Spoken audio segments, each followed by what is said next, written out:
Endémico hemolítico, 9 casos en la provincia de Córdoba, niños menores de 7 años y lo peor, 3 muertes por esta causa. Está con nosotros para dialogar sobre este tema Ladislao Díaz Vergara, es docente de la Tecnicatura en Bromatología de la Universidad Nacional de Villa María e investigador del CONICET. Ladislao, buenas noches, bienvenido, ¿cómo estás? Germán Giachero te saluda. ¿Nos estás escuchando, Ladislao? Buenas noches. Sí, ahora sí lo escucho. Buenas noches. Gracias por recibirnos. Bueno, hay preocupación, por cierto, en las autoridades sanitarias en relación con este síndrome que ya se ha cobrado la vida de 3 pequeños en la provincia. Sí, es muy importante destacar el cuidado de los niños de esta enfermedad y por eso hay mucha preocupación en las autoridades y se vuelve a destacar la necesidad de prevenir eh, esta enfermedad, evitando principalmente el consumo de carne picada. Bien, contanos un poco más en detalle qué es este síndrome, cómo se llega a él y obviamente ya conocemos las peores consecuencias, ¿no? Con esto que estábamos contando. Sí, el síndrome urémico hemolítico es una enfermedad que afecta principalmente a los riñones. Esta enfermedad es producida por una bacteria que es Escherichia coli, especialmente las productoras de la toxina Shiga. Esta bacteria está principalmente presente en el ganado bovino, en las vacas, por eso el principal fuente de contagio es la carne vacuna. Pero también puede estar presente en agua y en frutas y verduras que hayan sido lavadas regadas con agua servida. Por eso lo que se pide es tratar de utilizar agua potable, lavar frutas y verduras con agua potable y tratar de evitar el consumo de carne molida en menores de 5 años. Bien, ¿es particularmente peligrosa esta enfermedad para los niños o en todo caso para adultos también?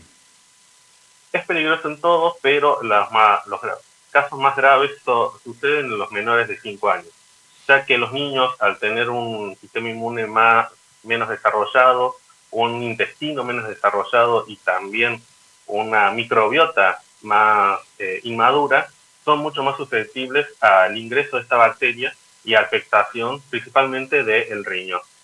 Por eso es incluso una de las causas principales de diálisis de menores de 5 años y que, como ya hemos visto, desgraciadamente puede llegar hasta la muerte. ¿Por qué se debe prestar especial atención a la carne picada? ¿No ocurre lo mismo con otro tipo de cortes? Aunque está siempre presente, puede llegar a estar presente en la superficie de los alimentos, en el resto de los alimentos, al cocinarlo, es mucho más fácil de eliminarlo. Pero en el caso de la carne picada, por el proceso de producción de la carne picada, este microorganismo puede llegar a estar presente en todo el alimento. Y es mucho más difícil asegurar de que se llegó a la temperatura necesaria para poder eliminarlo de todo el alimento. Por eso, lo mejor es tratar de evitar el consumo para los niños menores de 5 años que no tienen menos defensas para poder protegerse de este microorganismo. Y en cuanto, por ejemplo, pensando en la carne y los diversos puntos de cocción, cuando se habla del punto jugoso, ¿eso implica algún tipo de peligro en este sentido? En lo que es los bifes o costeletas o estos cortes, no es problema, ya que la superficie se calentó y si estaba presente el microorganismo, va a estar presente en la superficie y va a ser eliminado. El problema sí es cuando tenemos una carne picada jugosa, ahí sí. Dentro de esa carne picada puede estar presente el microorganismo. Y es importante siempre que que consumimos carne picada, tratar de cocinarlo por completo y que no quede ninguna parte jugosa, ya sea para niños o para adultos. Porque para adultos también puede generar secuelas en los riñones, que es muy grave. Ahora, si hablamos de síntomas como para estar alertas, para estar atentos, para saber que podríamos estar ante un caso de este síndrome, ¿qué nos podés contar respecto de eso? Esta enfermedad empieza como una diarrea leve. Luego puede ir evolucionando con presencia de sangre en la diarrea y ya cuando empieza a afectar el riñón se ve una disminución de la orina. También puede estar acompañado con vómitos, dolor estomacal y en los niños puede haber mucho rechazo al alimento. Cuando empieza a haber una diarrea, en cualquier caso, especialmente los niños, se tiene que acudir al doctor para poder empezar los tratamientos y poder disminuir todas las secuelas posibles, ya sea de esta enfermedad o cualquier otra enfermedad diarreica.